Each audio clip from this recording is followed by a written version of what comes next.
kiri yang diberikan saya. Bismillahirrahmanirrahim. Assalamualaikum warahmatullahi wabarakatuh. Yang kami hormati Bapak Dr. Insinyur Haji Rafiuddin Nurdin MPD, selaku Direktur Pendidikan Sekolah Darussalam. Yang kami hormati Bapak Ibu Kepala Unit, Bapak Ibu pendidik, yang insya Allah mudah-mudahan senantiasa berada dalam lindungan Allah Subhanahu wa Ta'ala dan keberkahannya. Ya, baik Bapak dan Ibu, kalau tadi Pak Dr. Putra menyampaikan dalam satu hari itu ada 3 masalah ya. Ada masalah limpa, ada masalah jantung. Nah saya ini terakhir ini masalah mata ya. Ya mudah-mudahan kita bisa memperkuat ya mata kita sampai sesi terakhir di materi yang cukup berat ini ya. Ya kemudian yang kedua Bapak dan Ibu, kalau tadi Bu Dewi menyampaikan masalah takdir ya. Sebetulnya saya juga termasuk orang yang sangat menerima takdir. Karena sepanjang saya di Siaran biasanya saya ditempatkan di sesi-sesi siang ya. Jadi betapa takdir itu sudah melekat pada diri saya. Jadi Bu Dewi nggak perlu khawatir, saya juga berada satu frekuensi dengan Bu Dewi, sama-sama meyakini dan menerima takdir Allah Subhanahu wa Ta'ala. Ya baik Bapak dan Ibu, pada siang hari ini tugas saya adalah untuk mengekstraksi ya dari 2 materi yang sudah disampaikan oleh Pak Dr. Pu dan Bapak Dr. Tes. Ya, dan ini merupakan upaya yang cukup berat. Ya, walaupun sebetulnya untuk memahami 2 materi sebelumnya juga cukup berat ya. Tetapi tidak kalah beratnya adalah bagaimana upaya kita untuk menurunkan pemahaman atau konsistensi yang tadi sudah dijelaskan pada 2 materi sebelumnya, sehingga dari kesadaran itu memunculkan upaya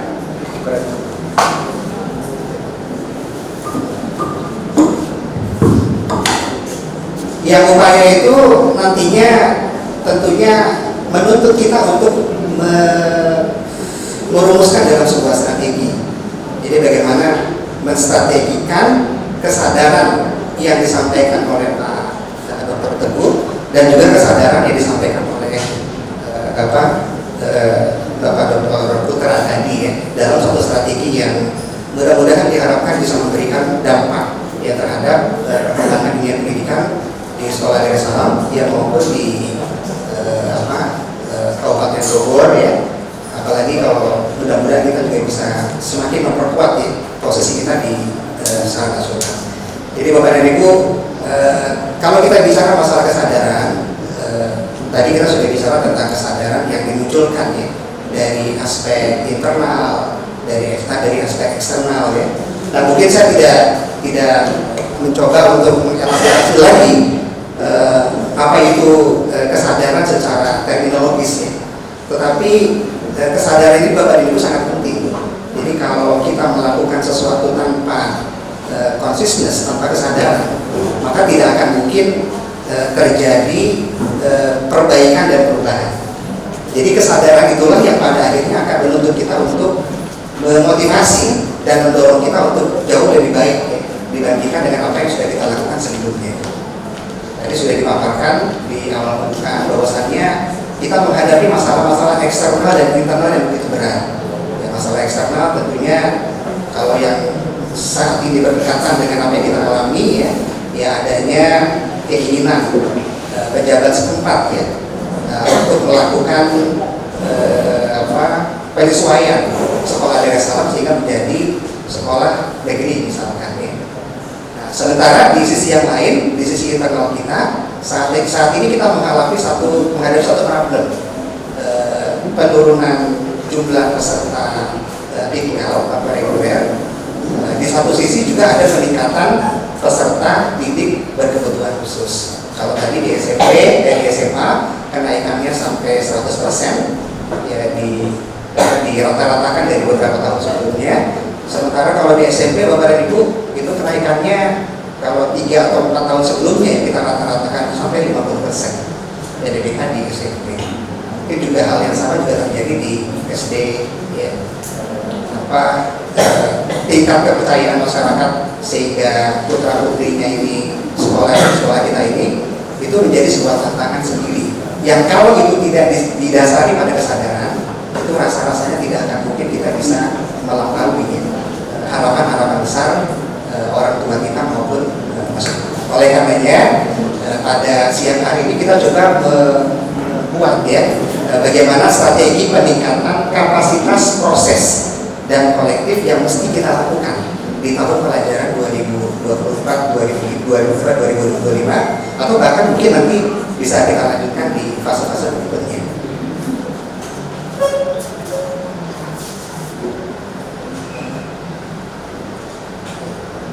Nah Bapak dan Ibu, dari pemaparan 2 materi sebelumnya, inilah yang nanti kita akan coba jabarkan ruang lingkup atau strategi yang nanti kita akan coba lakukan perbaikan. Yang pertama adalah kesadaran yang sudah kita miliki itu mestinya memberikan pemahaman kepada kita terkait dengan problem akademik dan non akademik yang selama ini kita hadapi.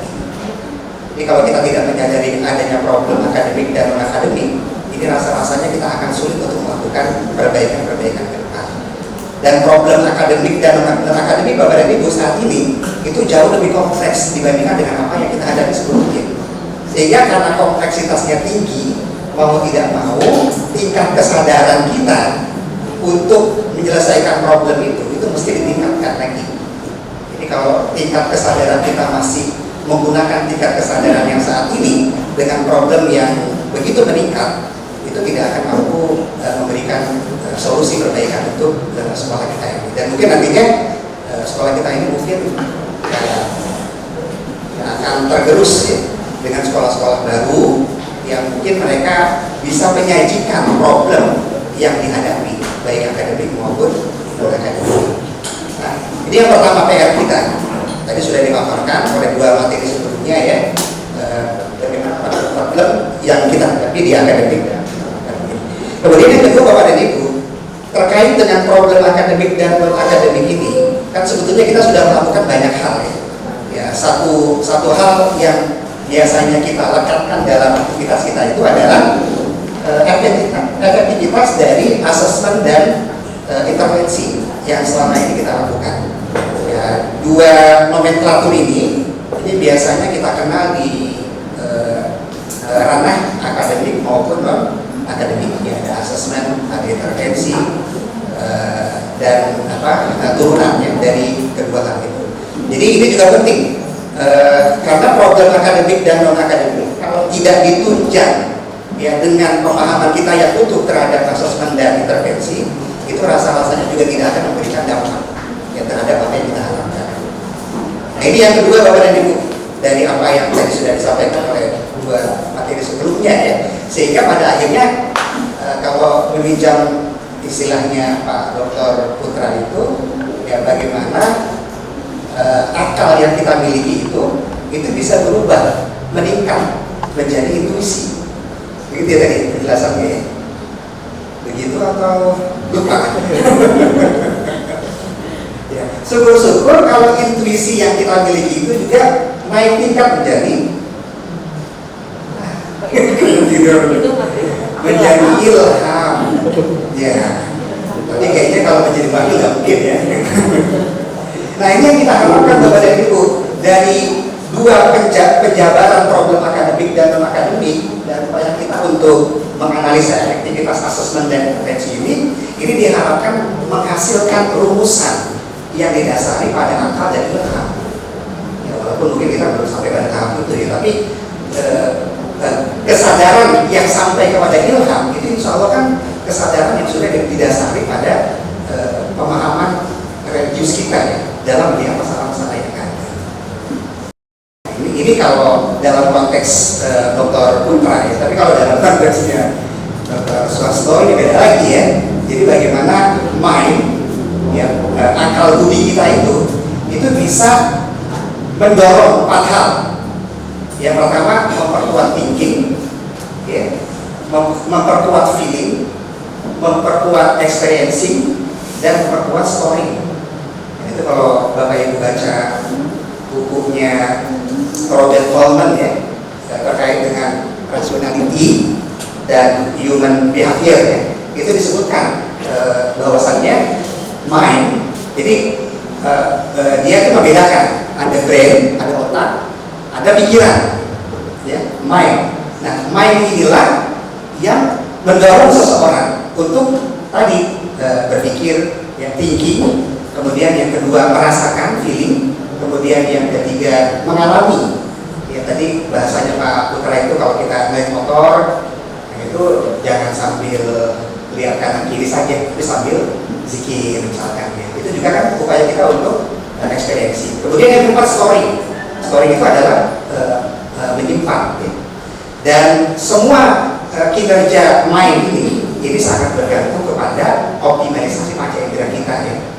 Dari penglihatan kita, dari pendengaran kita, ya, dari apa yang kita rasakan itu berpengaruh terhadap mind. Jadi kurang lebih seperti itu Bapak Ibu. Jadi ini loh, kok bisa? Sebelum berikutnya ada kendala apa ya?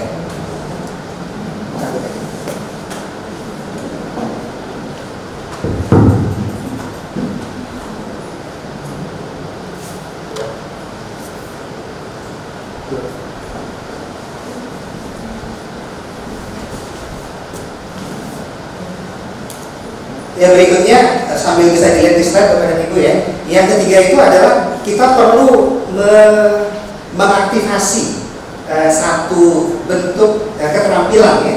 Yang keterampilan itu pada akhirnya akan bisa meningkatkan kapasitas kita sebagai guru, yaitu melakukan kolaborasi. Jadi di zaman kita pada saat ini untuk meningkatkan knowledge ya, untuk meningkatkan skill atau untuk meningkatkan mindset itu mudah caranya. Ya kalau kita mengerti bagaimana cara melakukan kolaborasi. Jadi Bapak dan Ibu nggak perlu pintar.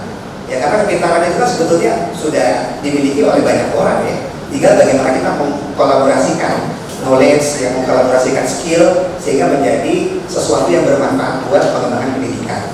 Kemudian Bapak dan Ibu, tiga hal ini tentunya ini tidak mungkin dilakukan di raker yang singkat ini. Kan kalau kita ini dari dulu sampai sekarang itu pengen ya semua masalah itu kita selesaikan di raker. Selesai raker itu seperti kita kehilangan kesadaran. Jadi kesadaran itu hanya ada pada saat raker. Begitu sudah mulai rutinitas, kesadaran hilang. Kita kembali lagi seperti dulu lagi. Ya. Mindset kita dalam berpikir, mindset kita dalam menyelesaikan masalah itu nggak ada perubahan ya, karena mindset kita ketika melihat problem itu waktu yang paling enak itu pada saat kayak begini nih masker ya, nggak ada tuntutan ngajar, nggak ada tuntutan ya macam-macam lah ya. Tapi kalau udah ngajar itu rasa-rasanya mikirin yang berat-berat, aduh. Nah ini Bapak dan Ibu, oleh karenanya mudah-mudahan dengan consciousness yang dijelaskan oleh dua pemateri tadi, Bapak dan Ibu punya ketahanan, ya, punya kemampuan untuk meneruskan ya, kesadaran ini pada proses-proses yang bertahan. Jadi nggak mungkin bisa diselesaikan dalam waktu yang singkat 3-4 hari pada saat raker. Setuju atau setuju Bapak dan Ibu? Mudah-mudahan setujunya ini ya, ikhlas ya.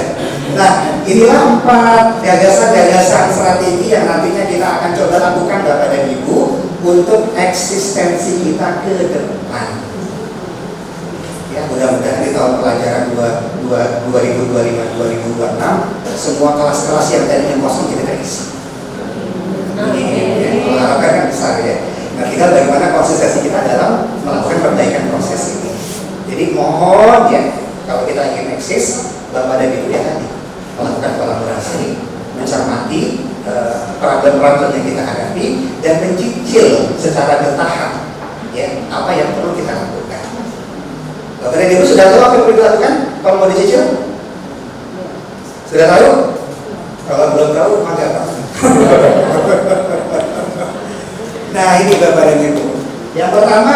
problem akademik dan non akademik ini ya. Tadi Pak Dr. Teguh sudah menyampaikan problem-problem besarnya. Yang pertama, mengenal dan mengembangkan potensi. Maka nggak dijabarin ya tadi ya. Tadi yang saya ingat tadi masalah matani aja sih. Kemudian merencanakan dan implementasi pembelajarannya. Kan ini yang biasa kita lakukan Bapak dan Ibu ya. Kemudian evaluasi pembelajaran dan kesadaran peserta didik yang seperti apa yang mau kita tumbuhkan. Yang sebetulnya ini juga sudah dipahami, cuma mungkin tidak diseriusi ya dalam proses. Yang pertama Bapak dan Ibu, mengenal dan mengembangkan potensi. Ada 3 hal yang perlu kita cicil dari sekarang. Yang pertama adalah bagaimana pemahaman Bapak dan Ibu terhadap asesmen komprehensif bagi semua peserta didik. Jadi pemahaman kita terhadap profil peserta didik dan kemampuan kita untuk melakukan asesmen itu menjadi tantangan yang perlu dicicil mulai dari hari ini. Ya, dan termasuk di dalamnya kalau yang terkait dengan kebutuhan kita di masa depan ya, yaitu bagaimana kemampuan pemahaman kita terhadap literasi dan numerasi. Ya, asesmen terhadap literasi dan numerasi yang perlu kita jadikan pertimbangan untuk masa depan pendidikan putra-putri kita. Nah, ini yang pertama yang perlu kita cicil di mengenal dan mengembangkan potensi. Ya selama ini mungkin kita lakukan itu, cuma mungkin apa yang Bapak Ibu lakukan itu bukan pada proses yang berjenjang ya. Ya tidak diawali dengan planning ya. Tiba-tiba langsung melompat ya ke tahap implementasi atau kadang-kadang melompat ke tahap evaluasi. Jadi seperti kita kalau rakan-rakan yang sering kita bahas itu evaluasi ini terus ya. Tapi kita nggak pernah punya planning terhadap evaluasi yang kita komentari ya. Adakah yang selama ini kita komentari di latar itu didasarkan pada planning? Kadang-kadang punya apa yang Bapak Ibu rasakan, apa yang Bapak Ibu temukan ya pada saat melakukan tugas di sekolah kan, bukan mengomentari planning dan implementasi yang kita laksanakan. Nah ini Bapak dan Ibu yang kita coba perbaiki di tahun berikutnya atau tahun ini. Kemudian yang kedua, pemetaan kemampuan, minat dan bakat peserta didik. Karena kita sekolah inklusif, mau tidak mau kita sudah mulai masuk ke pemetaan seperti ini Bapak dan Ibu. Dan bagaimana upaya kita untuk menyusun strategi panduan agar kemampuan ya, minat bakat atau talenta putra-putri kita itu terfasilitasi dengan baik. Ya, selama ini kan kita baru bisa menginspirasi yang tipikal, yang reguler, PDDK ya. Adapun untuk putra-putri kita yang punya gifted and talented itu memang minim kita memikirkannya, dan mudah-mudahan dengan adanya stimulus ya, dari pemerintah dengan ditetapkannya SMP, SD dan SMP sebagai sekolah kinerja prestasi ya, ini bisa mendorong ya, upaya kita untuk memperbaiki potensi ya di bagian yang kedua ya.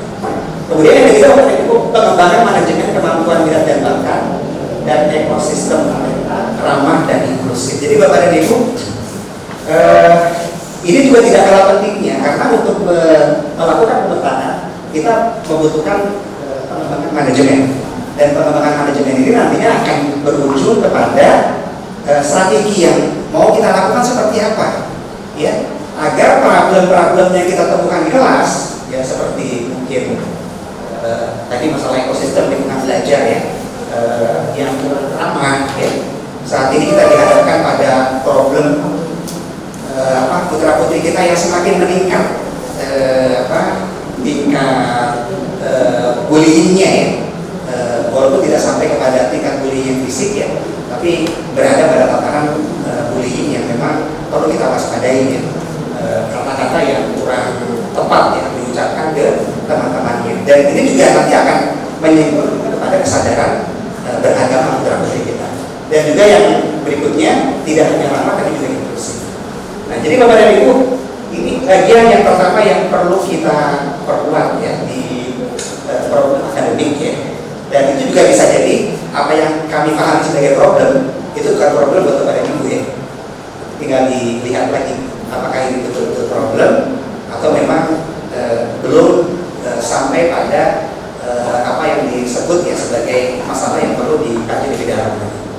Ya, kemudian yang kedua, ketika merencanakan dan implementasi pembelajaran, ini kita masih belajar Bapak dan Ibu ya, dalam mempersiapkan perangkat pembelajaran yang inklusif. Nah, ini masih beragam ya. Jadi segregasi dokumen itu masih kita temukan. Ada dokumen guru mata pelajaran atau guru kelas, ada dokumen pendidikan ya, yang sebetulnya saya yakin Bapak dan Ibu sudah memahami ya bagaimana cara membuat dokumen pembelajaran yang inklusif, tetapi mungkin dalam prakteknya ini masih banyak tantangan ya, bagaimana caranya mengintegrasikan rencana pembelajaran yang inklusif ya, yang di dalamnya sudah ada kolaborasi yang dilakukan di dalamnya. Nah, kemudian yang kedua, asesmen. Jadi kalau Bapak dan Ibu, kalau kita bicara tentang asesmen yang inklusif, nah itu mau tidak mau kita harus memikirkan 3 bentuk asesmen. Ya, ada asesmen as learning, jadi asesmen sebagai proses pembelajaran, kemudian asesmen for learning, ya asesmen untuk tujuan pembelajaran, dan asesmen of learning, ya asesmen untuk mengukur bagaimana tercapaian progres ya di akhir proses pembelajaran. Dan ini yang mungkin luput dari diri kita ya. Jadi asesmen yang biasa kita lakukan itu hanya pada asesmen of learning. Padahal sebetulnya untuk sekolah yang inklusif itu sangat penting kita mengoptimalkan asesmen as learning maupun asesmen for learning. Jadi asesmen sebagai proses. Jadi kapanpun dari manapun pada saat Bapak dan Ibu melakukan pembelajaran, ya dari awal merencanakan sampai awal mengevaluasi atau mengimplementasikan, nah itu sudah dilakukan asesmen, baik asesmen yang sifatnya akademik maupun asesmen yang benar. Nah ini yang memang sampai saat ini belum terwujud di sekolah kita ya. Kemudian mengefektifkan intervensi beragam di kelas agar ramah dan inklusif. Ya karena kita sekolah inklusif, tentunya asesmen nanti akan sangat terkait dengan intervensi. Dan intervensi ini Bapak dan Ibu jangan hanya berpikir intervensi yang dilakukan kepada pendidikan. Karena pada hakikatnya intervensi juga dibutuhkan untuk anak-anak tipikal ya. Nah, sekarang kan ada fenomena barcode ya, atau tadi kalau Bapak menyebutnya ada doom scrolling ya. Doom scrolling ya. Ya sebelumnya ada istilah apa namanya toxic ya, relationship ya. Dan masih banyak lagi hal-hal psikologis yang perlu kita pertimbangkan ya. Jadi intervensi itu jangan, jadi kalau bicara intervensi Bapak dan Ibu jangan terkungkung pada pikiran intervensi itu untuk pendidikan, tapi intervensi itu ya untuk semua peserta didik. Intervensi regulasi emosi, intervensi regulasi diri, atau intervensi motivasi, self efficacy dan seterusnya, itu sesungguhnya adalah relate ya, baik untuk pendidikan maupun untuk yang tipikal. Cuma mungkin kita masih belum mengarah ke arah sana. Ya, kemudian evaluasi pembelajaran, ini perangkat pembelajaran yang inklusif, kemudian efektivitas ya, 3 jenis asesmen, dan kemajuan intervensi yang beragam. Jadi ini turunan ya dari 1 dan 2. Kita harapkan ya dari upaya perbaikan kita ini ada praktik baik ya dari Bapak dan Ibu. Sebetulnya untuk melaksanakan ini seperti apa model-modelnya, dan saya yakin sebetulnya praktik baik itu sudah ada pada beberapa komponen. Ada praktik baik di intervensi, ada praktik baik di asesmen, ada praktik baik di perangkat pembelajaran ya, ada praktik baik di implementasi. Nah cuma mungkin saat ini kita belum melakukan evaluasi secara lebih mendalam, dan ini menjadi tantangan kita ke depan. Nah kemudian yang keempat Bapak dan Ibu di problem akademik kita nih. Jadi selama ini ketika Bapak Ibu menyelesaikan problem yang ada di kelas, problem sosial, problem interaksi ya, atau problem pembelajaran, kita masih melakukan pendekatan yang standar ya. Kalau di SMP sudah ada BK, begitu juga di SMA ya. Kalau di SD mungkin pendekatannya dengan wali kelas ya. Walaupun sebetulnya pendekatan-pendekatan yang dilakukan sudah memenuhi ya, apa yang kita harapkan, tetapi tidak ada salahnya kalau kita menelusuri upaya kita untuk meningkatkan kesadaran meta kognitif putra putri kita. Jadi kognisi itu akan semakin meningkat kalau putra putri kita itu memahami kesadaran metakognisi, ya. Dan kesadaran metakognisi ini didapati kalau putra putri kita memahami psikososial, memahami bagaimana cara dirinya meningkatkan motivasi, memahami bagaimana cara dirinya melakukan regulasi emosi dan berkinerja baik untuk akademik. Kalau non akademik ya berarti lebih kepada perilaku dan sosial. Jadi Bapak dan Ibu, inilah PR besar kita, problem kita, kurang lebih ya Bapak dan Ibu ya, yang perlu kita cicil mulai dari hari ini. Misalnya besok sudah ada beberapa yang sudah kita wujudkan ya. Ada komisi literasi, ada komisi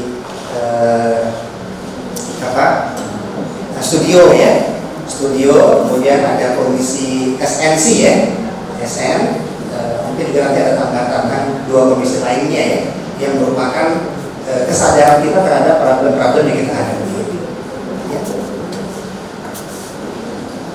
Ya, kemudian yang kedua Bapak dan Ibu, menyusun atau menganalisa efektivitas asesmen dan intervensi ya. Jadi ini yang nanti kita akan lakukan, asesmen akademik tadi ya, learning, learning dan learning. Sementara yang non akademik berarti nanti kita bicara tentang kesiapan menerima tugas ya putra putri kita. Yang biasanya kesiapan menerima tugas ini kalau teman-teman SN bilang ada kotak mata ya Bu Ana ya. Ya, ada kotak mata, ada konsentrasi, ada motor halus, motor kasar ya, atau yang lainnya yang memang itu merupakan bagian dari kesiapan menerima tugas untuk putra putri kita ya. PDBK. Kemudian ada bahasa reseptif dan ekspresif, ada bina dirinya, ya. Kemudian kalau yang sosial emosional, ada adaptasi, interaksi, pertemanan, dan rekayasa sosial. Dan ini semuanya mesti ada wujudnya Bapak dan Ibu ya. Selama ini wujud ini adanya di kepala kita dan apa yang dilakukan oleh Bu Ana, Bu En, ya, atau teman-teman di SN. Tapi kalau bentuk dokumen yang bisa diimplementasikan oleh semuanya, nah itu yang masih menjadi PR kita ke depan. Jadi jangan sampai nanti intervensi-intervensi itu hanya diketahui oleh Bu En dan Bu Ana atau BK atau guru kelas, sementara guru mata pelajaran tidak memahami intervensi yang mestinya dilakukan di dalam kelas. Sementara tuntutan sekolah inklusi itu adalah tadi ya, transformasi knowledge ya. Jadi tidak hanya kita mengerti mata pelajaran, tapi juga mengerti bagaimana cara melakukan intervensi dan memberikan asesmen dan seterusnya. Ya, adapun intervensi akademik yang nanti punya pengaruh besar Bapak dan Ibu terhadap peningkatan kinerja putra putri kita, yang mulai dari sekarang kita sudah harus mendalam ya bagaimana cara meningkatkan psikososial peserta didik kita berdasarkan teorinya Erikson ya. Itu kan ada beberapa tahapan psikososial. Nah itu nanti bagaimana cara kita menerjemahkan itu sehingga punya benefit terhadap peningkatan psikososial putra putri kita, baik pada level TK, level SD, ya, kemudian sampai kepada SMA. Yang selama ini mungkin dipahami oleh guru-guru BK, tetapi transformasi pemahaman terhadap pentingnya psikososial ini juga kurang diimplementasikan dalam proses pembelajaran. Bapak dan Ibu selama ini sudah pernah menerapkan psikososial di kelas? Sudah ya? Masya Allah, kalau sudah mantap berarti ya. Nah kalau belum berarti ya ini mau tidak mau harus jadi PR kita ya. Karena psikososial itu settingnya tidak di kelas tapi juga di luar. Kemudian motivasi ya regulasi diri.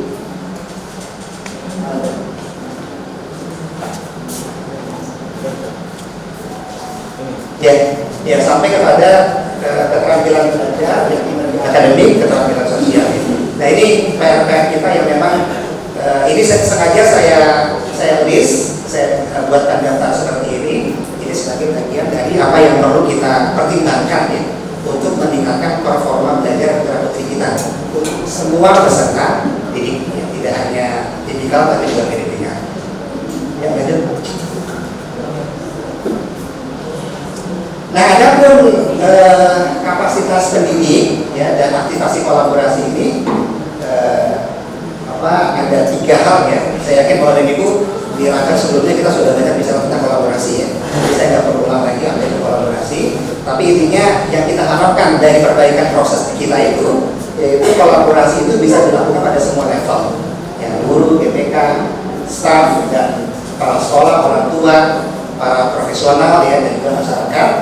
Kemudian kolaborasinya ini sudah mulai memperkuat dari hulu ke hilir, seperti perangkat pembelajaran yang sudah kolaboratif, implementasinya dan asesmennya juga sudah kolaboratif. Jadi bukan berdasarkan perspektif guru masing-masing, tapi berdasarkan perspektif yang dibangun atas kolaborasi. Nah, kemudian yang menjadi tantangan berikutnya adalah intensitas forum kolaborasi. Jadi selama ini alhamdulillah sudah ada ya kolaborasi yang diakhiri dengan misalkan tanda tangan dokumen, ya. Tapi mudah-mudahan tidak hanya berhenti sampai di situ, tapi betul-betul menjiwai ada setiap tahapan-tahapannya, ya, sampai ke tingkat lanjut. Nah, memang kita punya problem waktu, oleh karenanya Bapak dan Ibu mohon keikhlasannya. Ya, kalau kita ingin memperbaiki proses ini, ketika membangun forum kolaborasi ini, ya tetap mempertimbangkan berbagai macam mode, ya, baik luring maupun daring.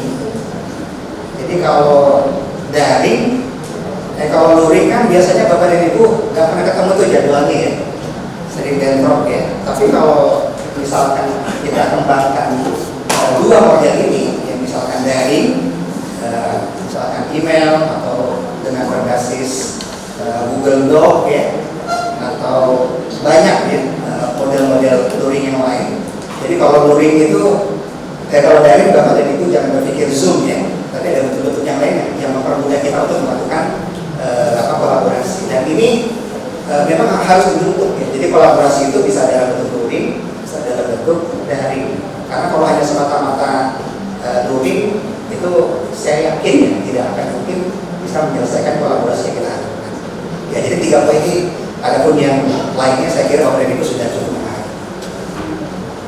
Nah, oleh karena Bapak dan Ibu, sebelum kita masuk ke apa yang perlu kita lakukan, ya ini kita perlu mengaktifkan. Ya, saya yakin Bapak dan Ibu sudah punya pengalaman, ya. Tidak hanya pengalaman, tapi juga pengalaman. Di sini kan ada 20 tahun, tadi yang 25 tahun ya di sini, ya. Artinya tidak hanya semata-mata punya pengalaman, punya experience, tapi juga punya jam terbang yang sangat tinggi, ya.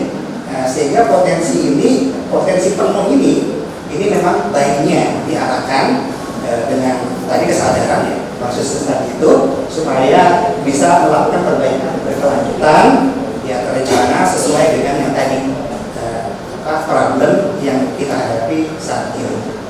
Dan nanti mau tidak mau kita harus menurunkan timeline yang tadi itu kira-kira bisa selesai berapa lama, ya. Lanjut. Nah, seperti bidang garapnya ini Bapak dan Ibu, ya,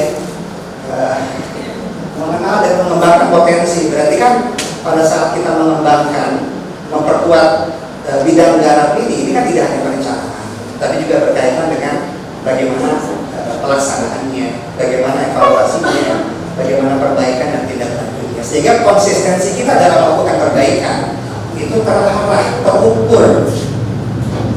Dan ketika menyusun ini, ya tentunya di setiap unit kan punya kekhasan masing-masing.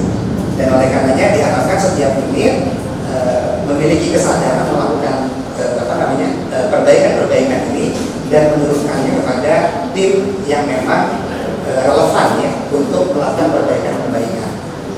Kapasitas pendidik dan kolaborasinya, asesmen dan intervensi seperti apa? Baik mulai dari perencanaan, pelaksanaan, evaluasi sampai pada tindak lanjut. Bisa jadi di tahun pelajaran 2024-2005 ini kita mungkin hanya baru sampai di perencanaan, bisa jadi. Ya, adapun untuk implementasi, evaluasi, mungkin PR berikutnya. Yang penting sudah ada rancangannya.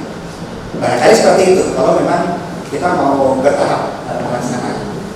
Karena sebetulnya kalau Bapak dan Ibu sudah planning, sudah punya perencanaan, itu sudah 50% dari proses keberhasilan. Ya Bapak dan Ibu, ya. Kalau kita nggak punya rencana masa depan, bagaimana kita bisa mencapai masa depan? Walaupun mungkin kita nggak nyampe ke masa depan, ya, tapi sekurang-kurangnya kita punya harapan terhadap apa yang sudah kita rencanakan. Tapi kalau nggak punya planning sama sekali, ya bagaimana kita bisa melihat masa depan? Dan ini yang kita coba lakukan, ya, di tahun 2024-2025 ini. upaya kita untuk memperbaiki perencanaan pada setiap bidang dasar yang saat ini menjadi concern kita. Baik, Bapak dan Ibu, masih ada lagi? Oh iya, terakhir ini terima kasih. Ya, kurang lebih itu Bapak dan Ibu insight kami terhadap problematika yang kita hadapi. Ya. Tentu saya yakin banyak lagi problem-problem yang lain yang perlu kita pecahkan. Tetapi intinya semakin kita menyadari problem-problem yang kita hadapi, maka semakin berkualitas proses pendidikan yang kita lakukan. Dan insya Allah sekolah kita ini betul-betul menjadi sekolah yang aman, ya sekolah yang ramah, sekolah yang inklusif, dan bahkan sekolah yang memberikan solusi bagi pendidikan putra pendidikan ya, tidak hanya pada hari ini, tapi juga sepanjang zaman. Mungkin Pak Direktur kita ini umurnya bisa 70 tahun, 80 tahun ya, tahun alam ya Pak ya, berapa umurnya. Tapi mudah-mudahan karya-karyanya itu bisa dinikmati oleh generasi sepanjang zaman. Ya, orangnya sudah tidak ada, jasadnya sudah rapuh, sudah hancur, tetapi kebahagiaan yang kita ciptakan pada hari ini itu masih dirasakan sampai sepanjang zaman. Mudah-mudahan orang itu adalah Bapak dan Ibu. Terima kasih, itu yang dapat kami sampaikan. Selanjutnya kita coba kembangkan ya diskusi atau diskursus. Kira-kira ini sudah benar atau belum ini ya? Karena ini kan kami ketiga ya. Saya yakin Bapak dan Ibu punya perspektif yang berbeda. Terima kasih. Assalamualaikum warahmatullahi wabarakatuh.